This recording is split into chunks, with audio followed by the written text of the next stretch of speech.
Chaos theory, broadly defined, is extreme sensitivity to initial conditions.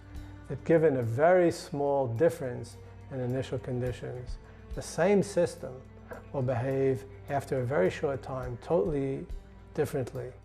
I think the chaos theory in psychology is not that different from a physics viewpoint, except that we have the human component. Chaos basically says, can we make a long-term prediction of any kind of a system? Which brings us to the notion of the butterfly effect, a seemingly insignificant event that causes a chain of events over time that create unpredictable outcomes. Well, all of life is unpredictable, but who's to say what is an insignificant event? With the chaos theory, there are so many infinite possibilities that it's very, very difficult to say, oh yeah, because your mother did this to you as a child, and because of your potty training when you were 2, this is the effect. It is not linear. The chaos theory, if it were linear, would be very easy to deal with in terms of psychotherapy, but it's not linear. It has to do with a tremendous and infinite complex number of things within the system that occurred back at the time that that person is going back to.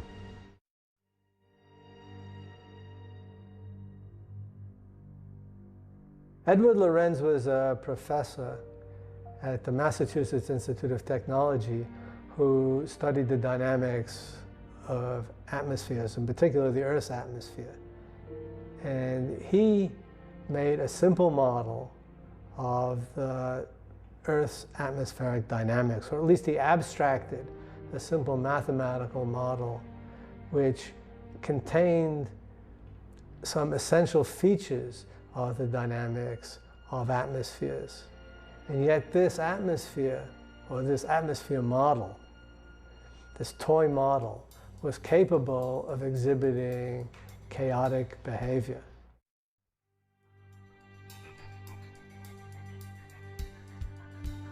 Now you'll see a type of motion that's very clearly unpredictable, irregular. This is chaotic motion. So we start off with the pendulum undergoing what looks like initially somewhat regular motion. And then all of a sudden, the lower ball starts sinking, and this enables the upper one to swing over the top into circulation. And very rapidly, in less than half a minute, the bottom pendulum and the top pendulum separate and do their independent dances. Again, I want to emphasize that what we are looking at are 2 independent motions of identical dynamical systems that were started with very close but not exactly the same initial conditions. And over a very, very short time, only over a few swings, they diverged completely from each other in behavior. Without a doubt, chaos is a natural state of affairs of human beings. We often think about control in our lives. As a matter of fact, the existential viewpoint is that we're not born, but we're thrown into the world. We're thrown into a rather chaotic world. Now, chaos I'm using here more as a lay term of chaos, not as a chaos in terms of chaos theory. But we're thrown into a rather chaotic, frenzied, wild, unmanageable state. And then we have to make choices moment by moment in order to make sense out of the chaos into which we're thrown. Birth to death is a ride. By its very definition, it is unpredictable. There are no guarantees. Shit happens. Curveballs get thrown at us. Wonderful things happen.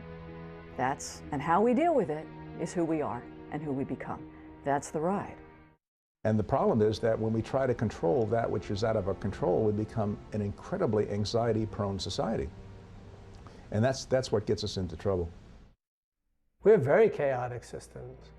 We go about our everyday life and we're bombarded with inputs.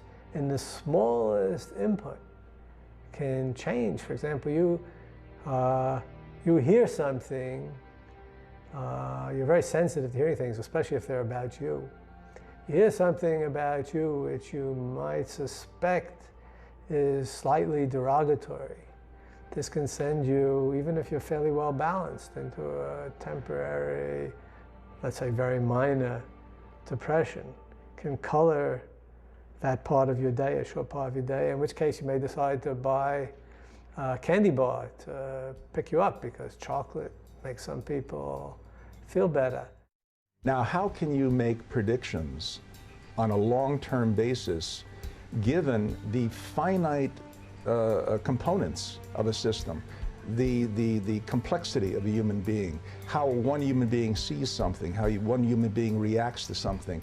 There are so many infinite possibilities of the effect of one person on another. We cannot make long-term predictions.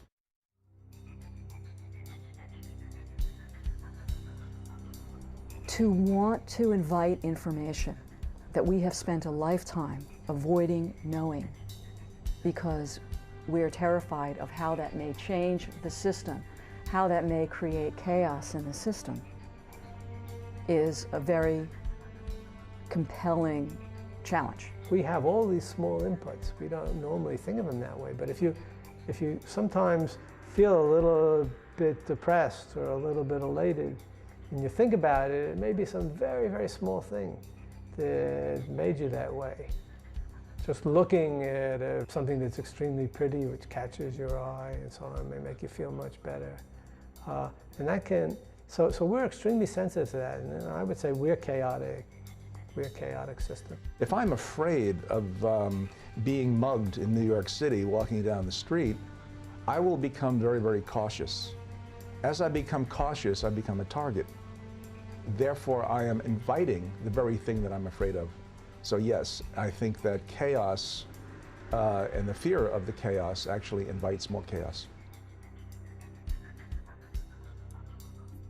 We all want to control